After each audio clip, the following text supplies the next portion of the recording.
আসসালামু আলাইকুম রহমতুল্লাহ। গত দর্সে আমরা আলোচনা করেছিলাম কলকলা হরফ সম্পর্কে।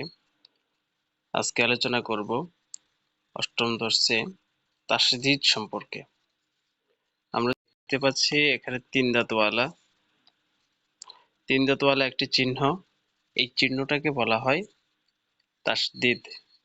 এই তাসদীদওয়ালা হরফটি দুইবার পড়তে হয়। একবার পড়তে হয় ডান দিকের উচ্চারণের সঙ্গে, আরেকবার নিজ হরকতের সঙ্গে। কিভাবে ডান দিকের হরকত এবং নিজ হরকতের সঙ্গে আমরা পড়ব, উদাহরণের দিকে আমরা লক্ষ্য করি। এখানে আমরা দেখতে পাচ্ছি আত তা।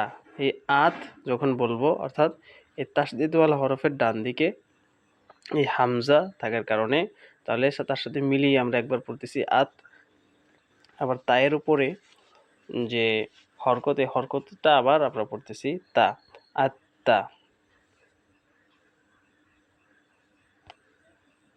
এটা আমরা আবার দেখি পরেরটা, ইত্তা, উত্তা, আচ্ছা, ইচ্ছা,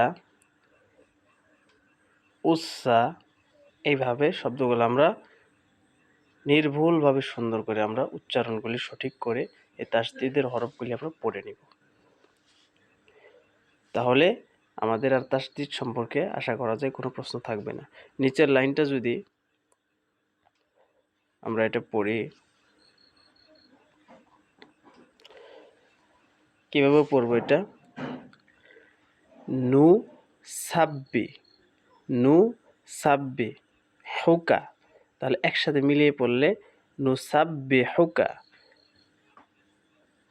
পরের শব্দে ফাকাজ্জা বা, ফাকাজ্জা বা ওয়া আসা।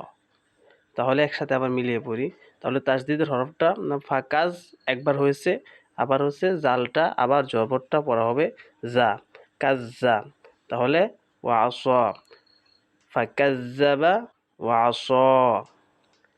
পরে আবার যদি খেয়াল করি আমরা, সা ইয়াজ্জাক্কারু, সা ইয়াজ্জাক্কারু। তাহলে একসাথে আবার মিলিয়ে পড়লে সায়াজ্জাক্কারু, সায়াজ্জাক্কারু। পরে শেষের শব্দটা লিয়াদ দাব, লিয়াদ দাব বারু। যদি একসাথে পড়ি লিয়াদ দাব বারু। আমরা এরকমভাবে সুন্দর করে প্রত্যেকটা শব্দের উচ্চারণগুলি সঠিকভাবে আমরা করব ইনশাল্লাহ। পরে আমরা খেয়াল করি, এখানে একটা নিয়ম আমাদের চলে আসছে। যদিও এই নিয়মটা আমরা আগেও এটা পড়েছি, ওখানে তাসদীদের সময় পড়িনি, আমরা জজমের সময় পড়েছিলাম। তো তাসদীদের ডানে হরকত ছাড়া হরফ পড়া যায় না। কীরকম হরকত ছাড়া হরফ পড়া যায় না আমরা একটু লক্ষ্য করলে বুঝতে পারবো। এখানে আমরা দেখতে পাচ্ছি ওয়াসওয়াইফি। ওয়াসওয়াইফি শব্দটার সময় ওয়াও এর পরে, অর্থাৎ ওয়াও এর পরে দেখতে পাচ্ছি আলিফ, লাম, সদ, ইয়া, ফা। তাহলে এখানে ওয়া আসওয়াইফি না বলে, অথবা ওয়া ইসওয়াইফি না বলে, ওয়া উসওয়াইফি না বলে আমরা বলতেছি ওয়াসওয়াইফি।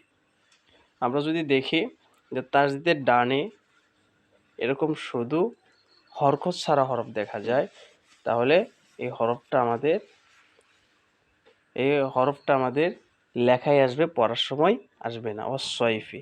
পরেরটা খেয়াল করি আমরা একই রকমভাবে ওয়াসসুবহি। সুতরাং এই শব্দগুলি আমরা বারবার সুন্দর করে পড়ে নেব।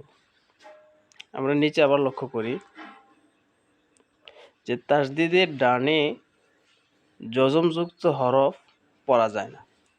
যদি তাসদীদের ডানে যদি জজম থাকে, তাহলে সেই জজমটাও আর পড়ার হবে না। উদাহরণ আমরা লক্ষ্য করি, ইজ জা হাবা। একসাথে পড়লে ইজ জাহাবা, ইজ জাহাবা। তাহলে আমরা এইভাবে প্রত্যেকটা শব্দ আমরা পড়ে নেব ইনশাল্লাহ। যদি কারো কোনো সমস্যা হয়ে থাকে তাহলে অবশ্যই আমরা নক দিব। নক দিলে আমরা সমস্যার সমাধান করার চেষ্টা করব। আজকের দর্স আমাদের এই পর্যন্তই। আসসালামু আলাইকুম ওয়া রাহমাতুল্লাহ।